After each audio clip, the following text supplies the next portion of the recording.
La literatura que hemos visto en este tema, la literatura que hemos visto en el tema 1, es la literatura del siglo XIX. Y os quiero recordar que en la literatura del siglo XIX, en realidad, lo que hacemos es un eje cronológico. Vamos a poner el final en el año 1898, ya os explicaré en el próximo tema por qué.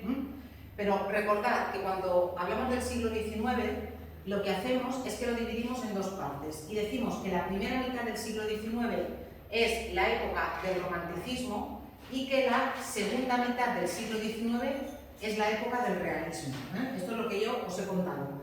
Es verdad que también os he dicho que la época del romanticismo en realidad no es la primera mitad del siglo, que son apenas 15 años por cuestiones políticas, porque el romanticismo ya sabéis que en España no empieza de verdad hasta que no muere Fernando VII en 1833.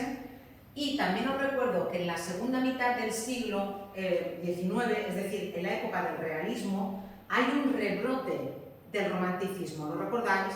Hay un rebrote en torno a la década de 1870, que es lo que llamamos post-romanticismo, en la figura de Gustavo Adolfo Bécquer. No solamente en la figura de Bécquer, sino también de una autora gallega, Rosalía de Castro, y también de algunos de los amigos de Bécquer, que también escribían poesía como él, por ejemplo Augusto Ferrán, que es el que luego se encargó de publicar las rimas de Bécquer. Pero ¿qué ocurre? Que la figura de Bécquer es tan enorme que de alguna manera eclipsa el resto de las figuras del posromanticismo. Pero repito, la primera mitad del siglo XIX, romanticismo, la segunda mitad del siglo XIX, realismo, con un rebrote en forma de posromanticismo, o romanticismo tardío o romanticismo extemporáneo.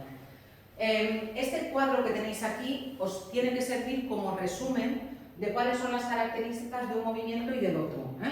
Os recuerdo que el romanticismo se opone al realismo en prácticamente todos los aspectos.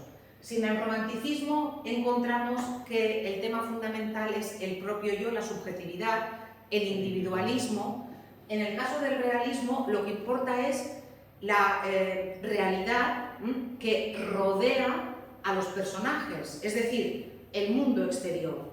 Ya no va a ser solamente yo, sino que va a ser lo que le pasa a un personaje, pero a un personaje que vive en una sociedad muy concreta, que además es la sociedad de clase media, porque ya os dije también que aunque hay realismo en otros países que se centra más en la clase obrera, en el caso del realismo español nos vamos a encontrar con clase media, burguesía, alta burguesía, por ejemplo en el caso de Emiliano Bazán, baja burguesía en el caso de Galdós, Clarín está ahí, pero sí que es verdad que no vamos a encontrar, como por ejemplo en Francia, que sí que hay novelas realistas centradas pues, en la vida de los obreros o en la vida de las minas, que en aquella época ya había.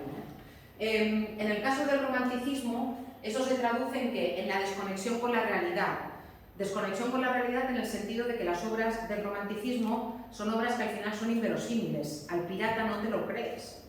Mientras que en el caso de las obras realistas nos encontramos con aquel espejo, ¿os acordáis? Las obras realistas reflejan lo que se ve en el espejo. Por tanto, nos vamos a encontrar con esa descripción detallada de costumbres, de paisajes, de formas de hablar, muy realista, muy verosímil, ¿sí? Y muchas veces basada en la observación.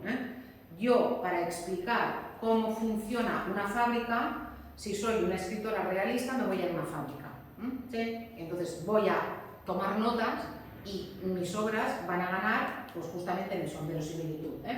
En el caso del romanticismo ya sabéis que se da el exotismo y que las obras se sitúan en lugares o en épocas exóticos y lejanos, mientras que en el caso del realismo la ambientación es cotidiana y la ambientación se basa en un ambiente que conoce el autor. Por ejemplo, Galdós, ¿de qué habla? De Madrid. Él nació en las Palmas de Gran Canaria, pero muy pronto se fue a vivir a Madrid y él vive toda la vida en Madrid y él conoce Madrid. ¿Y sus obras dónde están situadas? En Madrid.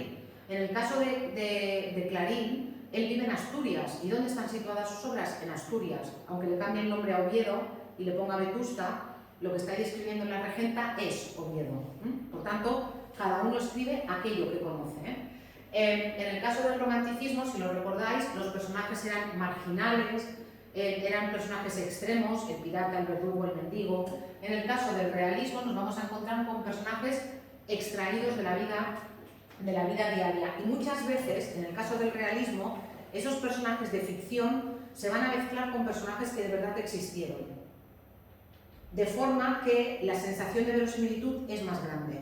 Porque parece que Fortunata y Jacinta son más de verdad cuando se habla de la reina o del rey o del ministro no sé qué, que también aparecen como secundarios en las obras. En el caso del romanticismo, el estilo es recargado, con muchos recursos, muchas exclamaciones, muchas interrogaciones, muchas metáforas, mucho o lóbrego y funesto y fatal y tragedia. En el caso del realismo el estilo es mucho más sencillo, a veces incluso vulgar. Por ejemplo, es la primera vez que se intenta que los personajes hablen como hablarían de verdad, que los criados no hablen como los señores. No siempre se consigue, pero lo intentan, cosa que no pasaba cuando estudiamos el Lazarillo de Tormes. En la novela picaresca, Lázaro, que es un niño huérfano y analfabeto, habla un licenciado por la Universidad de Salamanca. Esto los realistas lo van a intentar conseguir. Después, en el caso del romanticismo, la intención es siempre emocionar al lector, que la gente salga conmovida de la obra de teatro o de la lectura del poema. En el caso del realismo, la intención es didáctica, enseñarnos, y en el caso de los buenos escritores realistas, criticar. Por ejemplo, Galdós, que pertenece a la burguesía, habla de la burguesía, pero habla de la burguesía desde un punto de vista crítico. Galdós le echa en cara a la burguesía que para hacerse con el poder se han apoyado en el pueblo, pero que cuando ya no lo han necesitado, le han pegado la patada y lo han dejado tirado. Entonces, ese punto crítico es muy interesante en los mejores autores realistas. Los hay que no tienen esa visión crítica, pero en el caso, por ejemplo, de Galdós, sí. El género favorito, o los géneros favoritos del romanticismo son la poesía y el teatro. El género favorito del realismo es la narrativa. Las novelas, pero también los cuentos, como el que habéis visto de Emilia Pardo Bazán, ¿vale? Tenéis una actividad evaluable, ya la podéis hacer, entonces, nada, os animo a continuar con esto. Después, en el repaso, veremos qué es lo que os voy a poner. Vale, y ahora esto, ¿no borra? ¿Por qué no borra? En ese lado, háblelo del lado izquierdo mejor, porque el lado derecho como que a veces falla un poco. Ah, vale. Pues venga, a veces se desequilibran estas cosas tan finas y muchas veces porque hacen obra en la calle. Venga, todo esto es lo del romanticismo y ahora sí que cambiamos de tercio completamente y vamos a hablar de la oración. Y cuando hablemos de la oración, en realidad, ahora lo que tenéis aquí es un repaso, una revisión de la oración simple, porque esto es lo que me sirve fundamentalmente si hubierais venido de un tercero que no me hubierais tenido a mí, me refiero a un tercero que no hubiera visto oración simple. Entonces tendría que explicar un poquito mejor todo esto, pero en tercero visteis la oración simple. Entonces, ahora sí voy a hacer un repaso muy rápido, pero lo que me va a interesar es lo que va a venir después, que es el principio de la oración compleja. Y es muy fácil, lo que vamos a ver en este tema es muy fácil. Ya os dije que lo difícil viene en el tema 2 y en el 3. Ahí sí que no os voy a engañar. No os voy a engañar, sí, pero ahora también es sintaxis, pero la oración compuesta que os voy a explicar ahora es mucho más fácil que la que viene a continuación. Bien, oración simple entonces. Os recuerdo que cuando hablamos de la oración, os dije que la oración era el conjunto de palabras que tenía un sentido completo. Que si yo digo, la calle tiene casas a un lado y a otro, eso es una oración simple porque tenemos un solo verbo, que en este caso sería tiene. Os recuerdo que para que haya una oración tenemos que tener como mínimo un verbo, pero veréis también, ya a partir de este tema, que cuando tenemos en una oración más de un verbo, lo que tenemos es una oración compuesta o compleja. Si yo en lugar de decir la calle tiene casas a un lado y a otro, digo la calle tiene casas a un lado y a otro, pero el tráfico está prohibido en ella, ya tengo dos verbos. Por tanto, ya voy a tener una oración compuesta o compleja. Pero son independientes una de la otra, ¿verdad? Luego no hablamos de esto, no hablamos. Pueden funcionar de forma independiente, pero no lo son porque tienen un nexo.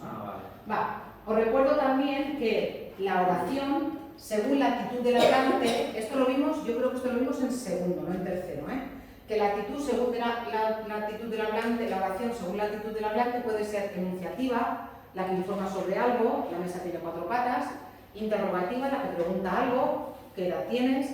La exclamativa, ¿qué calor hace? La exhortativa, la que da una orden, cierra la puerta. La desiderativa, ojalá venga. Y la dubitativa, no sé si vendrá. También vimos en el curso pasado que las oraciones pueden ser bimembres cuando tienen sujeto y predicado. Y os recuerdo que si tienen sujeto elíptico o omitido, tienen sujeto. La oración que tiene la estructura básica y más normal, que es la de sujeto más predicado, esa es la bimembre. Pero que luego había oraciones impersonales. ¿Veis que todo esto que está en azul quiere decir que si clicáis va un desplegable y vais a encontraros con la explicación, pero todo esto repaso del año pasado. Las oraciones impersonales, también llamadas unimembres, son aquellas que no tienen sujeto ni lo pueden llevar. Si yo digo llueve mucho estos días, esa es una oración impersonal, ni tiene sujeto ni se le puede poner. Si yo digo se vive bien en Mallorca, esa es una oración impersonal, ni tiene sujeto ni se le puede poner.